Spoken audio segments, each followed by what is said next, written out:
Salam sejahtera bagi kita semua, Shalom. Saudara-saudara, marilah kita meluangkan waktu untuk ambil bagian dalam gerakan membaca Alkitab di hari ini, hari yang ke-89.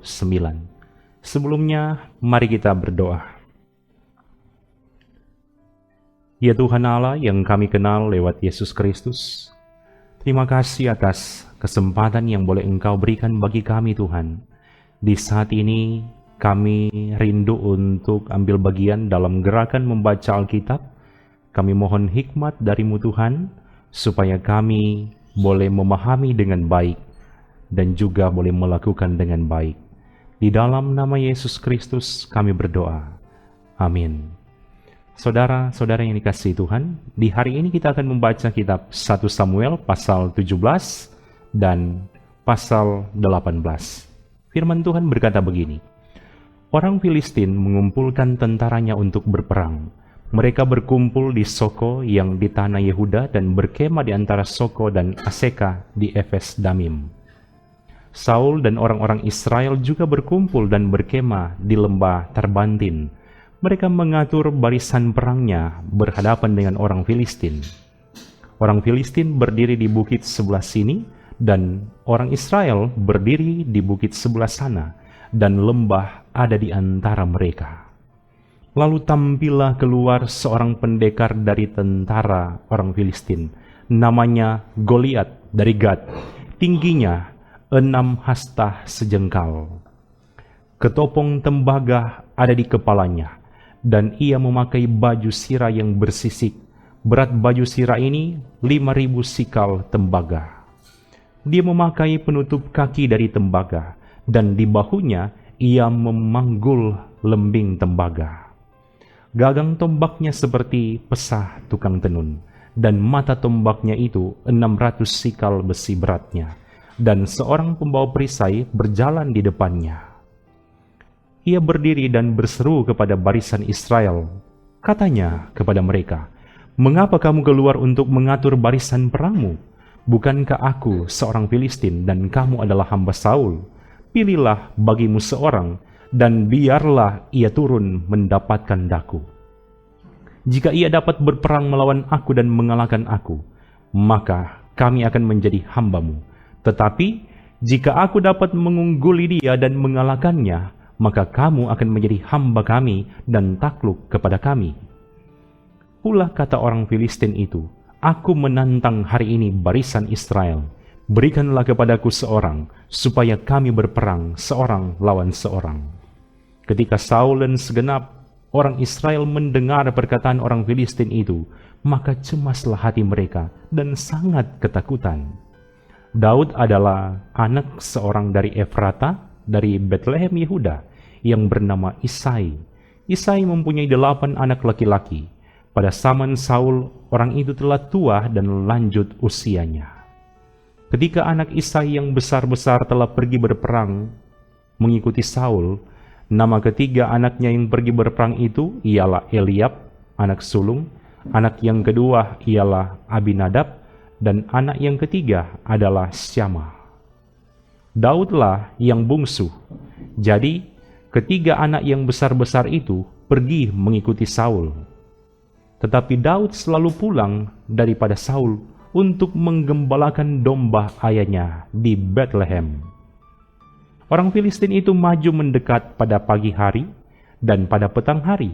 Demikianlah ia tampil ke depan 40 hari lamanya. Isai berkata kepada Daud anaknya, "Ambillah untuk kakak-kakakmu berti gandum ini seeva, dan roti yang 10 ini. Bawalah cepat-cepat ke perkemahan kepada kakak-kakakmu. Dan baiklah sampaikan keju yang 10 ini kepada kepala pasukan 1000. Tengoklah apakah kakak-kakakmu selamat, dan bawalah pulang suatu tanda dari mereka." Saul dan mereka itu dan semua orang Israel ada di lembah Tarbantin, tengah berperang melawan orang Filistin. Lalu Daud bangun pagi-pagi, ditinggalkannyalah kambing dombanya pada seorang penjaga. lalu mengangkat muatan dan pergi, seperti yang diperintahkan Isai kepadanya. Sampailah ia ke perkemahan, ketika tentara keluar untuk mengatur barisannya dan mengangkat sorak perang. Orang Israel dan orang Filistin itu mengatur barisannya, barisan berhadapan dengan barisan. Lalu Daud menurunkan barang-barangnya dan meninggalkannya di tangan penjaga barang-barang tentara. Berlari-larilah Daud ke tempat barisan. Sesampai di sana bertanyalah ia kepada kakak-kakaknya apakah mereka selamat. Sedang ia berbicara dengan mereka, tampillah maju pendekar itu, namanya Goliat, orang Filistin dari Gad, dari barisan orang Filistin.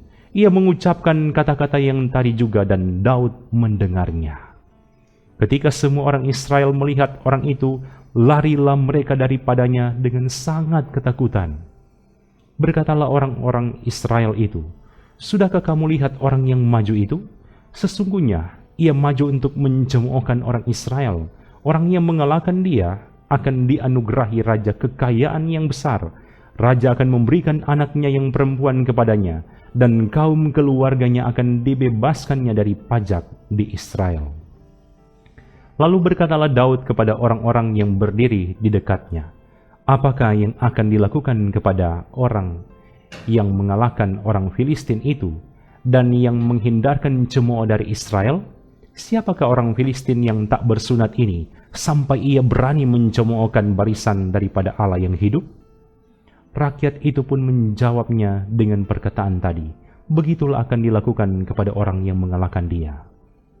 Ketika Eliab, kakaknya yang tertua, mendengar perkataan Daud kepada orang-orang itu, bangkitlah amarah Eliab kepada Daud sambil berkata, "Mengapa engkau datang? Dan pada siapakah kau tinggalkan kambing domba yang 2-3 ekor itu di padang gurun? Aku kenal sifat pemberanimu dan kejahatan hatimu. Engkau datang kemari dengan maksud melihat pertempuran." Tetapi jawab Daud, "Apa yang telah kuperbuat? Hanya bertanya saja." Lalu berpalinglah ia daripadanya kepada orang lain dan menanyakan yang sama, dan rakyat memberi jawab kepadanya seperti tadi. Terdengarlah kepada orang perkataan yang diucapkan oleh Daud, lalu diberitahukanlah kepada Saul, dan Saul menyuruh memanggil dia. Berkatalah Daud kepada Saul, "Janganlah seseorang menjadi tawar hati karena dia. Hambamu ini akan pergi melawan orang Filistin itu." Tetapi Saul berkata kepada Daud, "Tidak mungkin engkau dapat menghadapi orang Filistin itu untuk melawan dia, sebab engkau masih muda. Sedang dia sejak dari masa mudanya telah menjadi prajurit." Tetapi Daud berkata kepada Saul, "Hambamu ini biasa menggembalakan kambing domba ayahnya. Apabila datang singa atau beruang yang menerkam seekor domba dari kawanannya, maka aku mengejarnya, menghajarnya, dan melepaskan domba itu dari mulutnya. Kemudian apabila ia berdiri menyerang aku, maka aku menangkap janggutnya, lalu menghajarnya dan membunuhnya. Baik singa maupun beruang telah dihajar oleh hambamu ini, dan orang Filistin yang tidak bersunat itu, ia akan sama seperti salah satu daripada binatang itu, karena ia telah mencemooh barisan daripada Allah yang hidup." Pula kata Daud, "Tuhan yang telah melepaskan aku dari cakar singa dan dari cakar beruang, dia juga akan melepaskan aku dari tangan orang Filistin itu." Kata Saul kepada Daud, "Pergilah, Tuhan menyertai engkau." Lalu Saul mengenakan baju perangnya kepada Daud, ditaruhnya ketopong tembaga di kepalanya, dan dikenakannya baju sirah kepadanya. Lalu Daud mengikatkan pedangnya di luar baju perangnya, kemudian ia berikhtiar berjalan, sebab belum pernah dicobanya.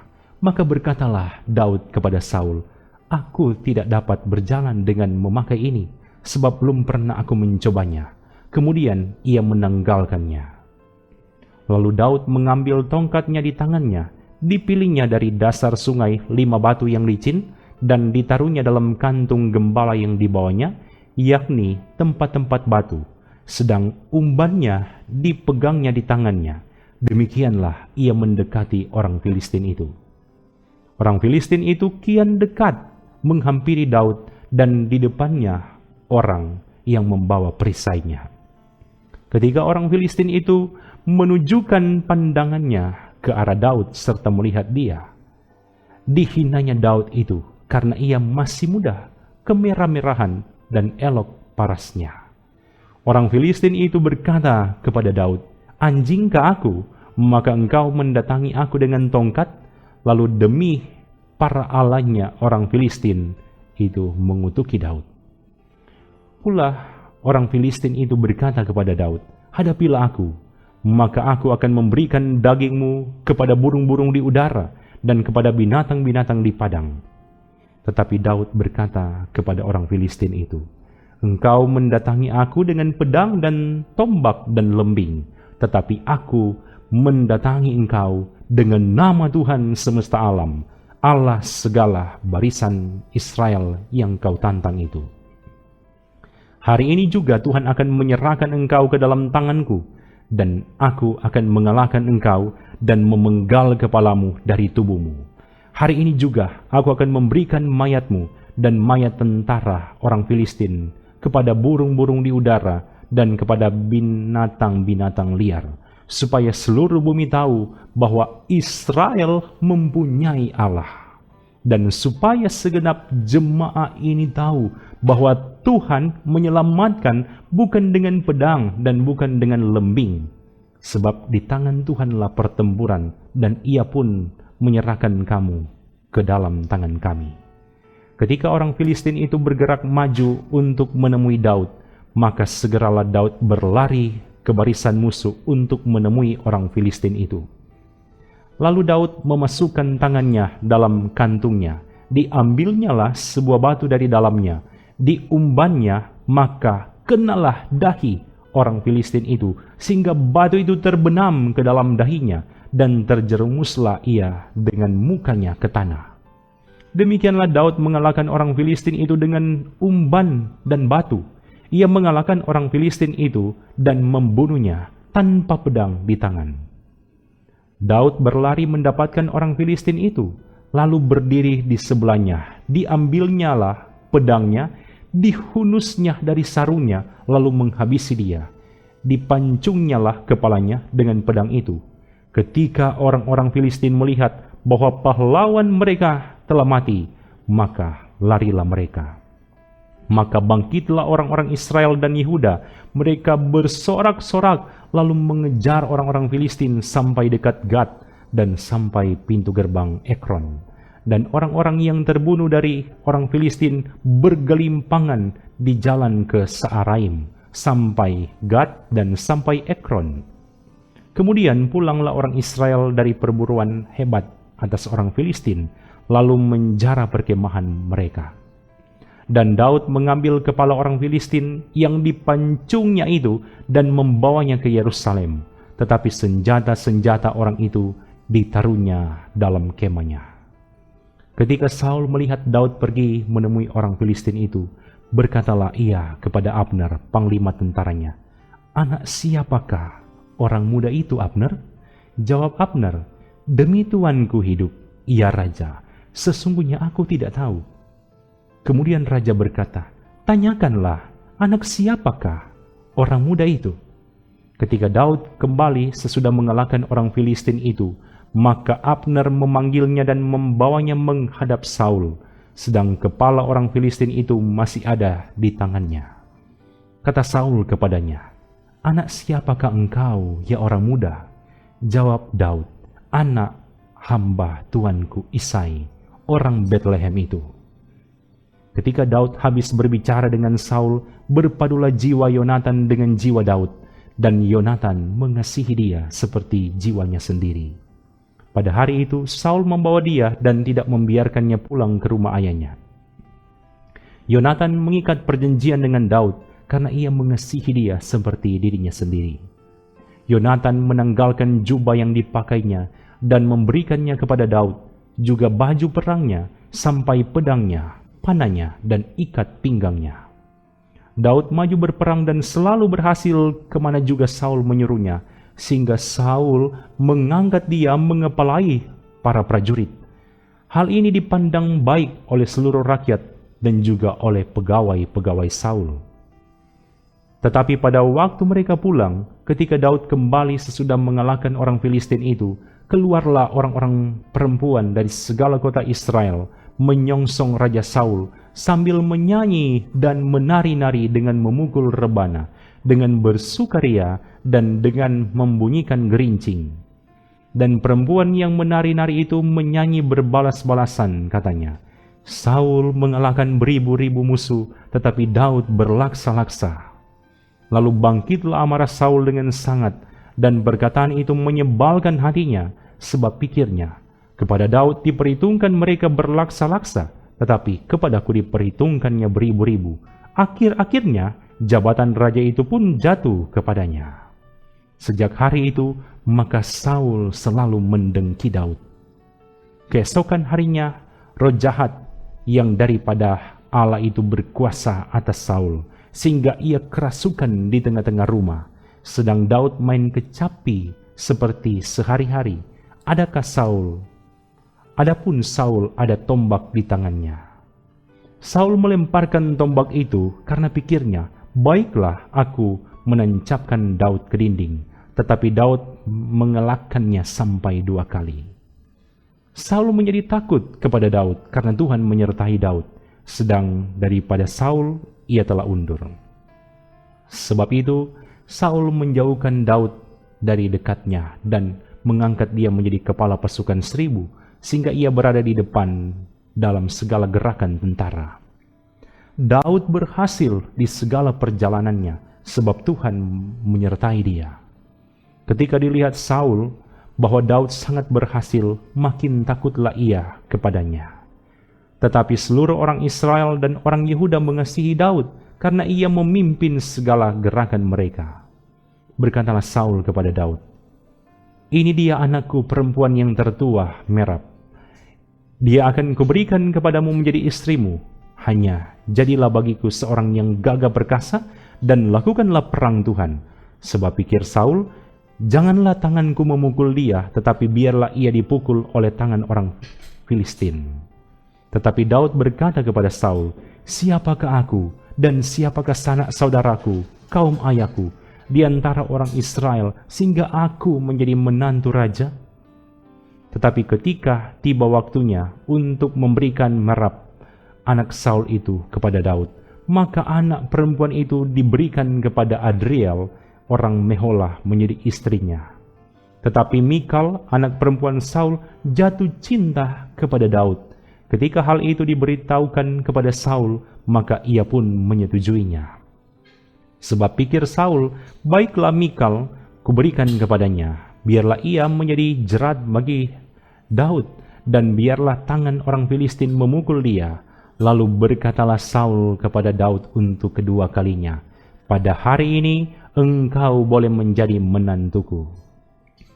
Lagi Saul memerintahkan kepada para pegawainya, katakanlah kepada Daud dengan diam-diam demikian, sesungguhnya raja suka kepadamu, dan para pegawainya mengasihi engkau, maka sebab itu jadilah engkau menantu raja. Lalu para pegawai Saul menyampaikan perkataan itu kepada Daud, tetapi Daud menjawab, perkara ringankah pada pemandanganmu menjadi menantu raja? Bukankah aku seorang yang miskin dan rendah? Para pegawai Saul memberitahukan kepada raja, katanya, demikianlah jawab yang diberi Daud.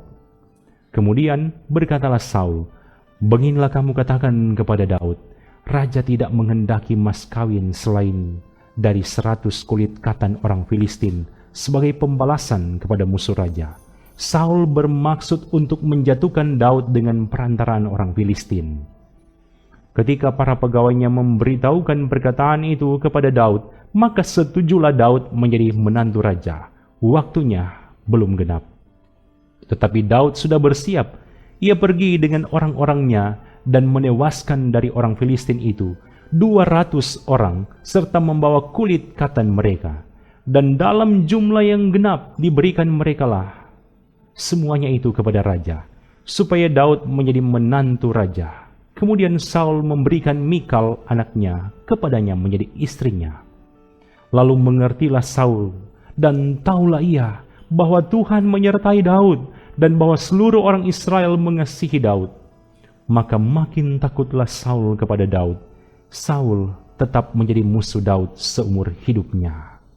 Apabila raja-raja orang Filistin maju berperang, setiap kali mereka maju berperang, maka Daud lebih berhasil dari semua pegawai Saul, sehingga namanya sangat masyhur.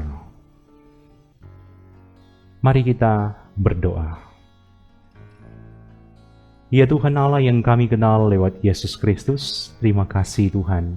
Kami boleh diberikan kesempatan ambil bagian dalam gerakan membaca Alkitab di saat ini. Tuhan kiranya memberkati kami semua yang sudah meluangkan waktu untuk mengikuti gerakan membaca Alkitab ini. Berkat, penyertaan, dan perlindungan dari Tuhan kiranya menjadi bagian dalam kehidupan kami semua. Oleh karena itu kami bersyukur atas kesempatan yang Tuhan anugerahkan bagi kami semua. Di saat ini kami bermohon, biarlah Engkau Tuhan yang akan tuntun kami di sepanjang hari ini.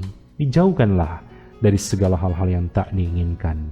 Terpujilah nama-Mu Tuhan. Dalam nama Yesus Kristus kami berdoa. Amin. Saudara-saudara, demikianlah gerakan membaca Alkitab di hari ini. Semoga Tuhan Yesus akan terus memberkati kita semua yang selalu setia mengikuti gerakan membaca Alkitab ini. Shalom.